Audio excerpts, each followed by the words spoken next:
we knew that something was going to come for Nintendo, and they were able to. I don't know if I'd call it a feat, make it work out, but they were able to. Wrong thing. Bring in Banjo-Kazooie. Yeah, so this is, we're starting off a little bit of news. I mean, there's some obvious bullet points here, some of the catchier headlines.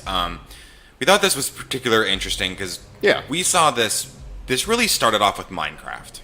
It did. When Minecraft came over, right? Yeah, of course. And then it kind of turned into, here recently, they did Cuphead, right?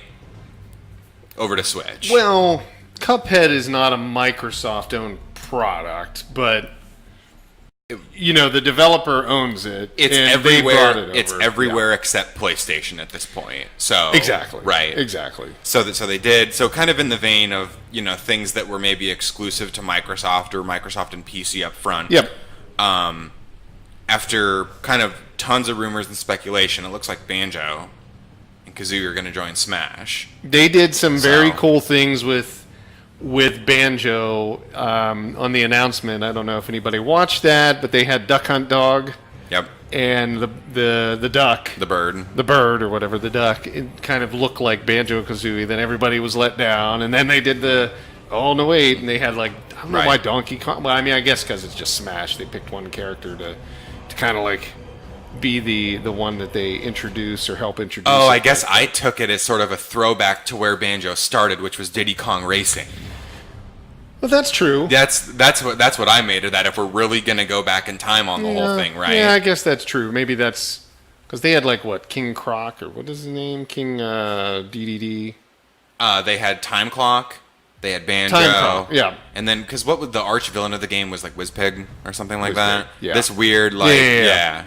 I don't know. I mean, I guess I thought it was funny. I thought they were going to do it early on because what did they do? They announced the character from Dragon Quest. Yeah. What's it? I don't. Starts with an L. I don't know very much about Dragon Quest. I don't either. Yeah. So I really wasn't.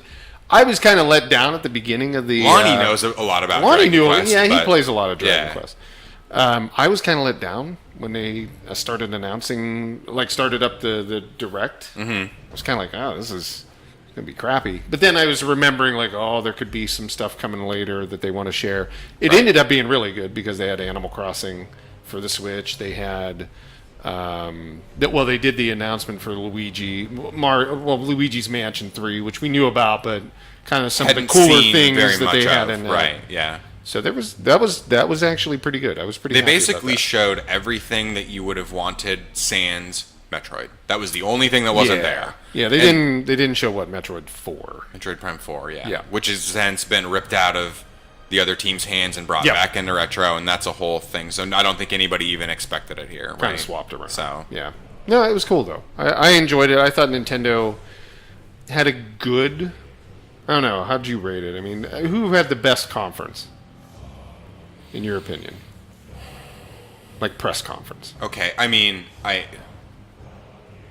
it's tough because I go look at that Microsoft press conference. Yep. And they showed some really cool stuff there, but a lot of my favorite things they showed are you can go get them on PC, or you can go get them on PlayStation, or whatever. So I would have to say when it comes to, that's tough. Microsoft probably had my favorite one, right? Yeah. Bethesda showed off, after I sat on it and I kind of thought about it between, the new Ghost game and Deathloop. Yep. And I want to see them try to swing at putting quests and NPCs in Fallout. For as much disdain as there might be online, we've played the game for 100 hours. We've had fun. That's all I'm going to really say about that. Yeah. I still think it's hilarious. The shenanigans we've gotten into is just... Oh, yeah. Fallout 76, I thought was, overall, the experience was fun. We had a good group, though, we were going through with. Right. There was 4 of us all the time. Right. Maybe 5th one here and there, but, it ended up being a lot of fun. So, I mean, and I did try the Storm. So the Battle Royale. I haven't tried I played it. I recorded some of it. I should definitely show it to you when we get time. Sorry, our screen timed out. But yeah, I was pretty happy with that. It was, the Storm, it's not a bad battle royale. It's got some interesting stuff. I never really took the Fallout engine to be the best PvP engine. I am of the same opinion. Yeah. It's not as... I don't believe it doesn't move as fast as, like, Fortnite or any of the other Apex or any of the other battle royale, like, specific games. But overall, it doesn't play horrible. They actually have some cool ideas in there. Mm-hmm. They've got some cool stuff. I'm really interested to see the storylines. So, yeah, I like the Bethesda one. Baltimore said his favorite was obviously Keanu Reeves. Everybody I don't know across the board was good with that. Yeah. From the Microsoft with Cyberpunk announcement, Cyberpunk 2077, and the Watch Dogs Legion, which I will admit Ubisoft did pretty good with the new Watch Dogs idea. They took kind of what Zombie U had in it, and they've made it to where there's a lot more people there that you can pull into it. Right. The NPCs. I think it's cool. I don't mind not playing with the same character. I do believe that there will be like storyline characters that are specific for a period of time in each. Right. But who knows? Maybe they'll all be able to be killed off at some point or another. So, So all in all, I think my favorite sneaky announcement was that Ghostwire game from Bethesda. Yeah. Yeah, from Ninja Theory, wasn't it? Was it Ninja Theory or no? No. This is from Shinji Mikami. Yeah, the ones that do Evil Within. What's the company that does Evil Within? Tango Gameworks. Tango. And then I guess they kind of trotted out Akumi Nakamura. Who's kind of Shinji Mikami's, I guess, I don't know if I want to use friend or protege or whatever.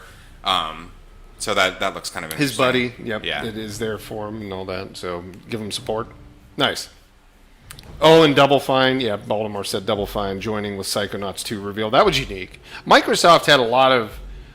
Because they were the big one this year and they were first, they had a lot of like the big announcements and things hit on their conference, which works. I think it did okay. Yeah.